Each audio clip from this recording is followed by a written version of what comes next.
Have you ever heard a story where someone so ordinary, so overlooked, ends up changing the life of someone powerful beyond imagination? Well, this is one of those stories, and trust me, you're going to want to stick with it until the very end. Before we dive in, I want to ask you something. From where in the world are you watching this right now? Drop your country or city in the comments, because I'm always fascinated by how these stories bring people together from every corner of the globe. And while you're at it, let me know how you would rate this story when it's over, from 1 to 10, because your feedback is what keeps these stories alive. Now, let's begin. Once upon a time, in the glimmering heart of a modern city filled with glass towers and flashing lights, there was a man who thought he had it all. His name was Alexander Rhodes, a man so wealthy that his name alone made banks and corporations bend over backwards to serve him. He was a millionaire CEO, commanding empires with a wave of his hand. But despite his towering achievements, his expensive suits, and the luxury cars that lined his private driveway, there was one thing he lacked: a heart that understood humility.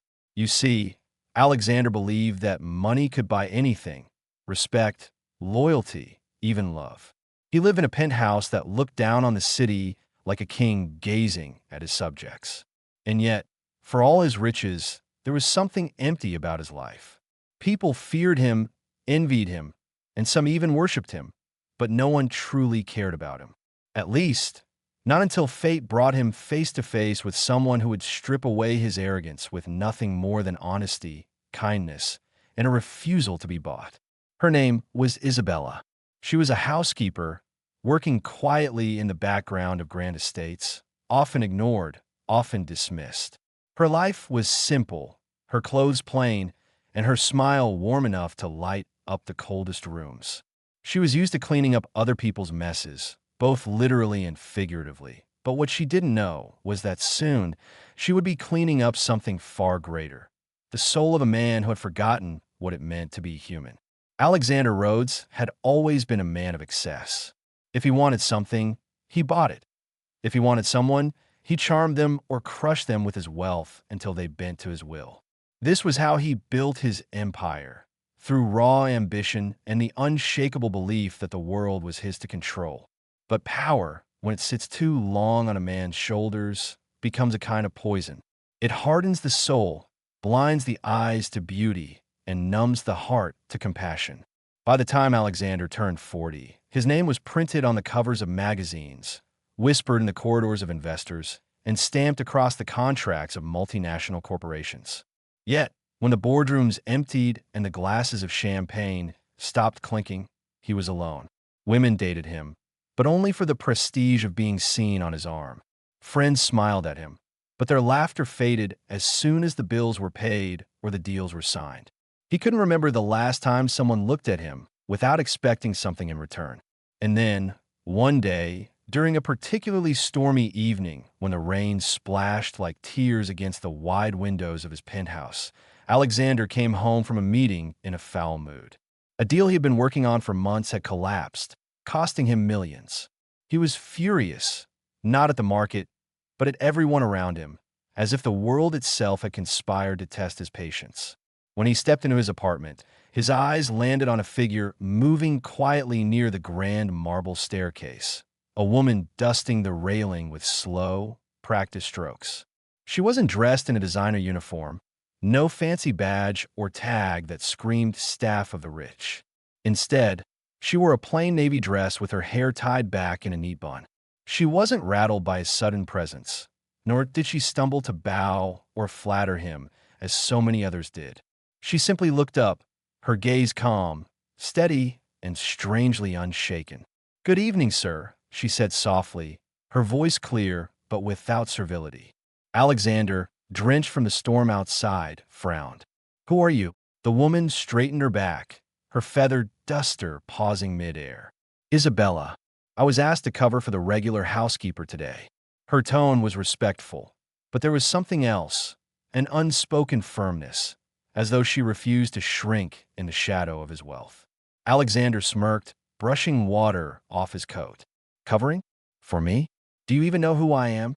Isabella held his gaze for a moment, then nodded once. "Yes, you're the man who owns this place." But right now, you're also the man dripping water on the floor I just cleaned. For the first time in years, Alexander was speechless. No one talked to him like that. Not employees, not rivals, not even family. Most people stuttered in his presence, eager to please. But this housekeeper, this ordinary woman, had just reminded him of something simple. He was human, and he was making a mess. Instead of snapping back, he let out a short laugh, the kind that carried a trace of disbelief. That moment marked the beginning of something Alexander never expected, a slow unraveling of the walls he had built around himself, and the rise of a truth he had spent his entire life avoiding. That money could command respect, but not genuine connection. The morning after Elena turned down Adrian's proposal, the entire mansion seemed to carry a weight, as though silence itself had gained form and pressed down upon every corridor, every gilded chandelier, every echoing marble floor. The staff avoided her eyes, unsure whether to pity her for rejecting the richest man they'd ever known or admire her courage for standing firm against the intoxicating allure of his wealth. Adrian himself had disappeared into his office, locking the door for hours on end, and rumors spread like fire among the servants about whether he was furious, humiliated, or perhaps even secretly relieved. But for Elena, there was no regret. As she scrubbed the floorboards that day with hands chafed from soap and exhaustion, her heart felt strangely lighter than it had in years. She had spoken her truth, and even though it risked her livelihood, she could no longer live in the shadows of someone else's power. That single act of saying no to him was like tearing down a dam. Memories of her childhood, of her mother telling her to never sell her dignity for comfort, came rushing back to her, and she realized that the rejection wasn't just for Adrian, it was for every moment in her life when people had made her feel small. And yet, Adrian was not a man who handled defeat with ease.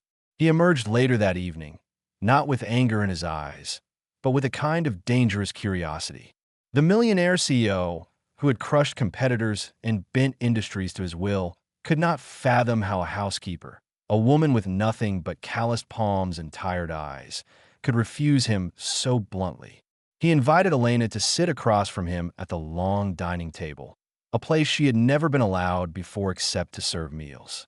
The candles flickered between them, shadows dancing on Adrian's sharp jawline, and he leaned forward, studying her as though she were a puzzle worth solving. "Do you even know what you've done?" he asked softly, though the weight of the question hung heavy in the air. Elena didn't falter. She met his gaze, her voice steady. "Yes. I chose myself over your money." The silence afterward was more profound than any storm. Adrian realized then that this wasn't rejection born out of fear or foolish pride. It was born out of strength. And for the first time in his life, he wondered if his wealth had not made him powerful, but pitiful. That night, Adrian couldn't sleep. He paced the halls, replaying Elena's words in his mind, words that pierced deeper than any corporate rival's insult. He saw, with painful clarity, the hollow emptiness of his life. The private jets, the tailored suits, the endless skyscrapers with his name engraved at the top, all suddenly felt meaningless compared to the conviction of one woman who dared to look him in the eye and tell him he wasn't enough. But as much as it stung, it also ignited something within him. For years he had been surrounded by people who either feared him or fawned over him, bending at the slightest curve of his will. Elena's rejection wasn't just a blow to his ego. It was a revelation, a mirror showing him the cracks in his carefully constructed empire. And though Adrian didn't yet know it, that rejection would become the very seed of transformation.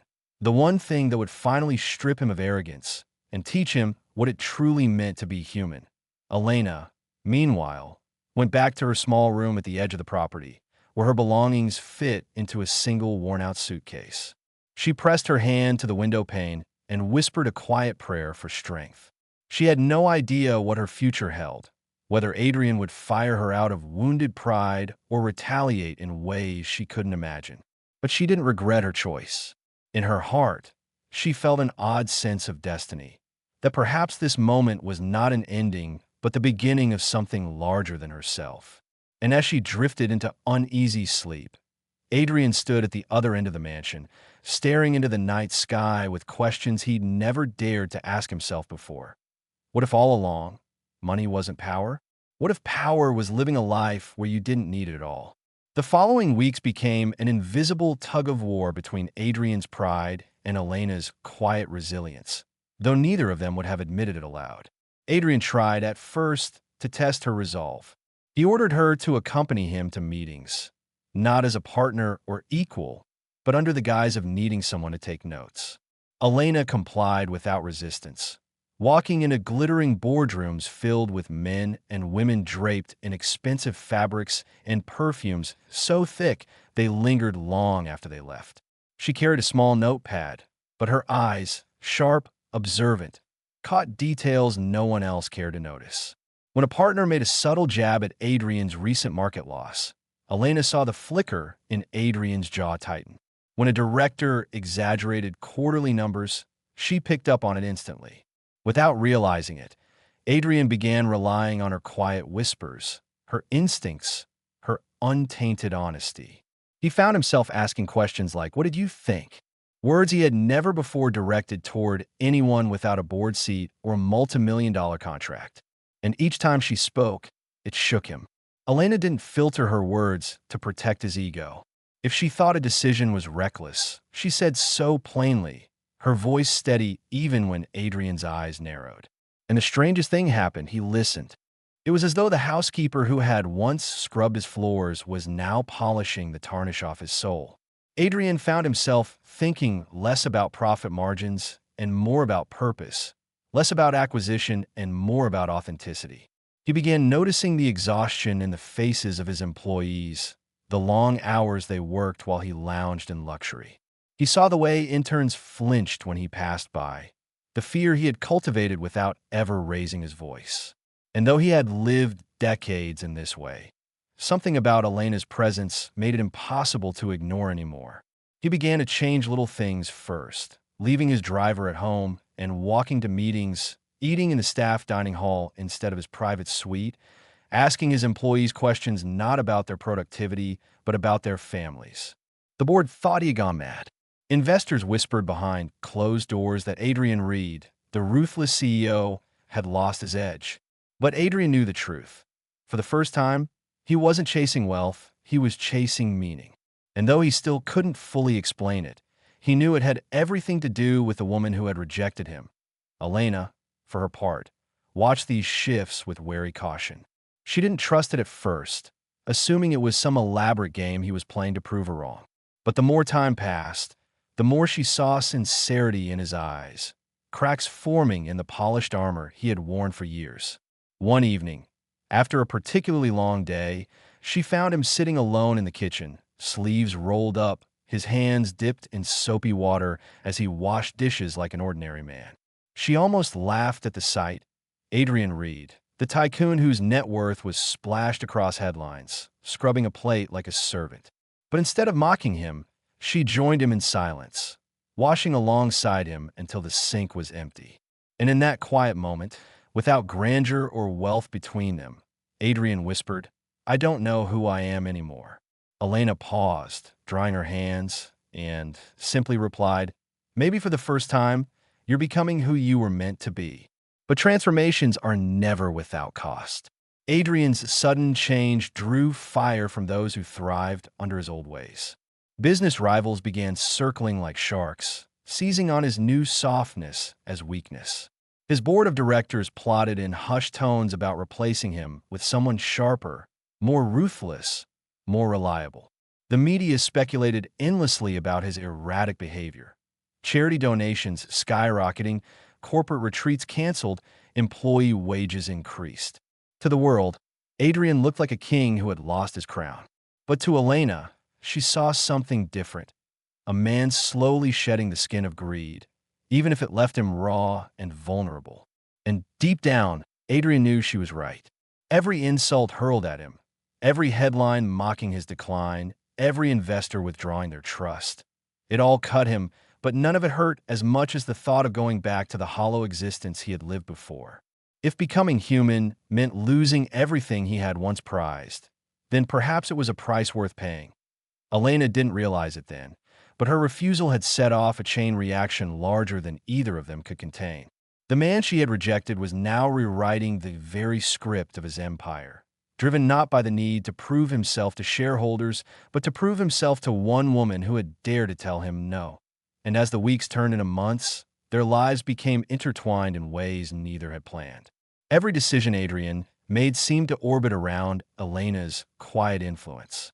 And though she never sought his wealth, never begged for recognition, Adrian began to wonder if his transformation was not only about becoming a better man, but about becoming a man worthy of her respect. The storm came faster than anyone anticipated, and when it struck, it shook everything that Adrian Reed had built. His empire teetered as rival companies launched campaigns to poach his clients.